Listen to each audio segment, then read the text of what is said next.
Hi, good morning everyone. Kamusta kayong lahat? Ayan. Ito yung na-harvest ko kanina. Tatanggalan lang natin ng para malinis siya tingnan. Ayan. Pag dito ka sa Amerika, lalo pa yung inyong lugar ay pag winter, puno kayo ng ano ba tawag doon? Ng yelo, ng ice, kasi may snow kayo. Yun lang yung way mo na magtanim. Pag every summer, magtanim ka ng gulay. Tapos, gagawin mo, ilalagay mo sa freezer para makapag-stock ka ng gulay sa freezer. Ito pwede ito i-freeze. Yan, hugasan mo muna, lagay sa freezer. At meron din tayong okra, nilalagay ko rin yan sa freezer. At meron po akong sitaw. Ayan. Yung iba nasa freezer na. Ayan. Ayan. Sa freezer na kasi pag winter na dito, hindi ka na makapag-garden. Kaya hanggat makapag-garden ka pa, itodo mo na. Ayan. Huwag lang patumpik-tumpik. Itodo mo na ng garden. Magtanim ka ta lahat-lahat. Yan. Kaya ako ginagawa ko ganun pag summer.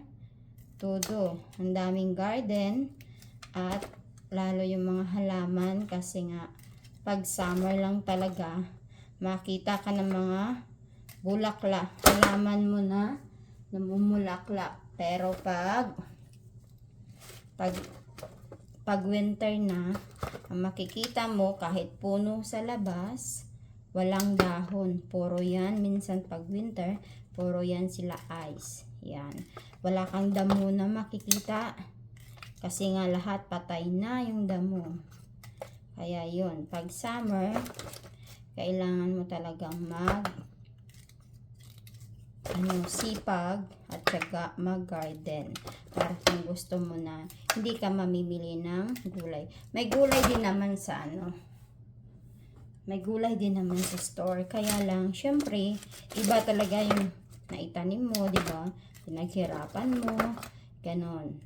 Iba yung pinaghirapan mo kaysa sa bibili ka sa labas. Siyempre, minsan bumibili din kami ng cauliflower, broccoli, kasi nga yung asawa ko, yun yung gusto niya, kainin. Yun. Kaya ipapakita ko sa inyo yung aking na-harvest. Ayan po lahat. Ito ay purple potato. Ito ay radish. Ito ay beans. Ayan. Okra, marami tayo niyan. Tapos meron tayong carrots. Yan. Konti lang yung cherry tomato. Konti lang po yung cherry tomato kasi nung nakaraan, isang puno lang kasi yung tanim ko. Pero sa sunod na taon, gawin ko ng dalawa at hindi ko na ilalagay sa timba. Kasi diyan ko niya nilalagay, sa pot ko nilagay. May, ano ba tawag doon? Timba, yung balde. Basta, balde sa amin, bahala ko mo dyan. Balde sa amon tawag doon. So, amuday ati karaw ay kung sa nami ka na kung natanom mo sa lupa. Especially tulad na tuig, ako niya kamatis sa may balde. Karaw ay ang resulta kay wa ay gakuribod ang kamatis, so ay nagdrag ko ang puno. Pero may nabilin akong may nabilin ako guys nga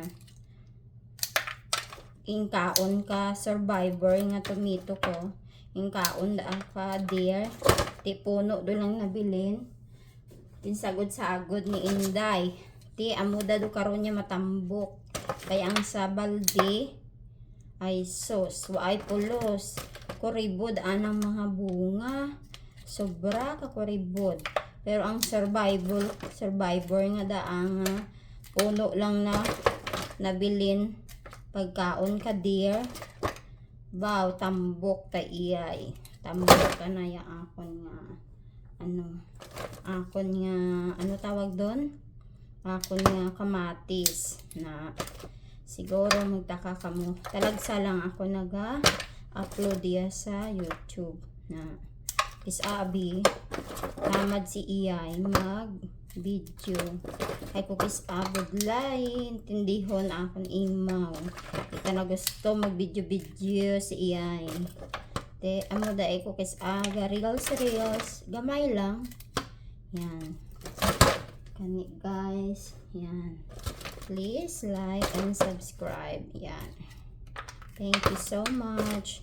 Have a great day everyone. Bye.